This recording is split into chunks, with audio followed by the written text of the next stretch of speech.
American president Donald ട്രംപിന്റെ മുന്നറിയിപ്പിനെ പരിഹസിച്ച് തള്ളുകയാണ് ഇസ്രായേലും ഇസ്രായേലിന്റെ ചാരപോലീസുമായ മൊസാദ്. ഇനി ആരും തന്നെ ലോകത്തുള്ള ഒരു ശക്തിയും ഖത്തറിനെ തുടരുതെന്നും ഖത്തറിനെ ആരാക്രമിക്കുന്നോ അവർ അമേരിക്കയുടെ ശത്രുവായിരിക്കുമെന്നായിരുന്നു 2 ദിവസം മുമ്പ് ഡൊണാൾഡ് ട്രംപിന്റെ വമ്പൻ മുന്നറിയിപ്പ്. ഈ മുന്നറിയിപ്പിന് പിന്നാലെ ഇസ്രായേൽ പ്രധാനമന്ത്രി ബെഞ്ചമിൻ നെതന്യാഹുവിന്റെ ഒരു വമ്പൻ പ്രതികരണം വന്നിരുന്നു. 2 ദിവസം 48 മണിക്കൂർ മാത്രം ഞങ്ങൾ ഹമാസിന് നൽകും. 48 മണിക്കൂറിനുള്ളിൽ ഗാസയിൽ നിന്നും ഹമാസ് പൂർണ്ണമായും കീഴടങ്ങണം. ഗാസയിലെ ഹമാസിന്റെ പക്കലുള്ള മുഴുവൻ ബന്ദികളെയും അവർ വിട്ടു നൽകണം. ഇല്ലെങ്കിൽ ഗാസയിലെ ഹമാസിനെ മാത്രമായിരിക്കില്ല, ലോകത്തുള്ള മുഴുവൻ ഹമാസ് ഭീകരരെ ഞങ്ങൾ തീർക്കും. ഈ ഒരു പ്രതികരണം ഇസ്രായേൽ പ്രധാനമന്ത്രി ബെഞ്ചമിൻ നെതന്യാഹുവിന്റെ വായിൽ നിന്നും വന്നതിന് പിന്നാലെ ഒരു വമ്പൻ നീക്കം ലോകത്ത് നടന്നു എന്നുള്ളതാണ് ഇപ്പോൾ പുറത്തു വരുന്ന വിവരങ്ങൾ.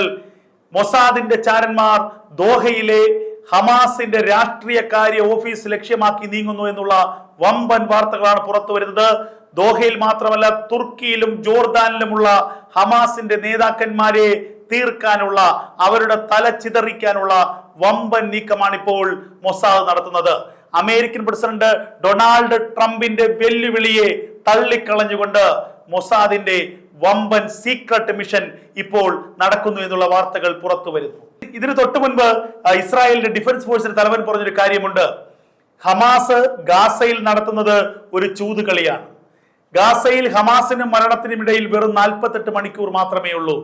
ഗാസയിൽ ഹമാസ് ബന്ദികളെ വിട്ടയച്ച് ആയുധം വെച്ച് കീഴടങ്ങിയില്ലെങ്കിൽ മൊസാദിന്റെ ചാരക്കണ്ണുകൾ ഗാസയിൽ മാത്രമല്ല ലോകത്തുള്ള, പ്രത്യേകിച്ച് ദോഹയിലുള്ള ഹമാസിന്റെ നേതാക്കന്മാരെ, പോളിറ്റ് ബ്യൂറോ തലവന്മാരുടെ തലയിലേക്ക് പതിച്ചിരിക്കും.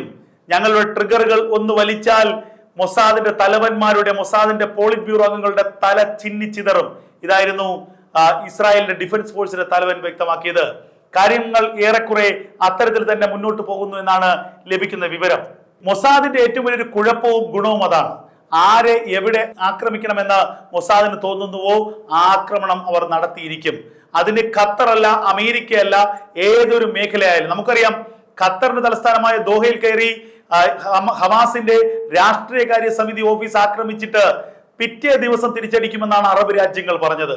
പിറ്റേ ദിവസം അറബ് രാജ്യങ്ങളും ഇസ്ലാമിക രാജ്യങ്ങളും 28 രാജ്യങ്ങൾ കൂട്ടുകൂടി യോഗം ചേർന്നു വലിയ വീമ്പ് പറഞ്ഞു. അമേരിക്കയുടെ പിന്തുണയുണ്ടെന്ന് പറഞ്ഞു. എന്ത് സംഭവിച്ചു? ഒന്നും സംഭവിച്ചില്ല. ഒരു ചുക്കും സംഭവിച്ചില്ല.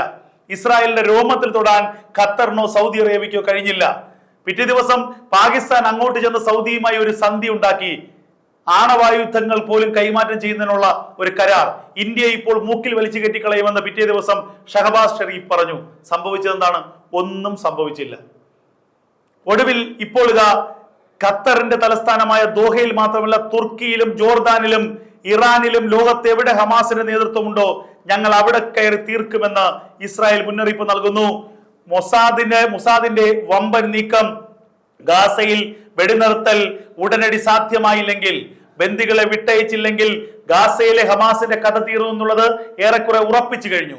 ഇനി ലോകത്തുള്ള ഹമാസിന് ഒരു ഒളിയിടം ഒരുക്കാൻ, ലോകത്തുള്ള ഹമാസ് നേതാക്കന്മാർക്ക് ഒരു ഒളിയിടം ഒരുക്കാൻ ആരും തന്നെ തയ്യാറാകരുത് എന്നുള്ള സൂചനയാണ് മൊസാദ് നൽകുന്നത്.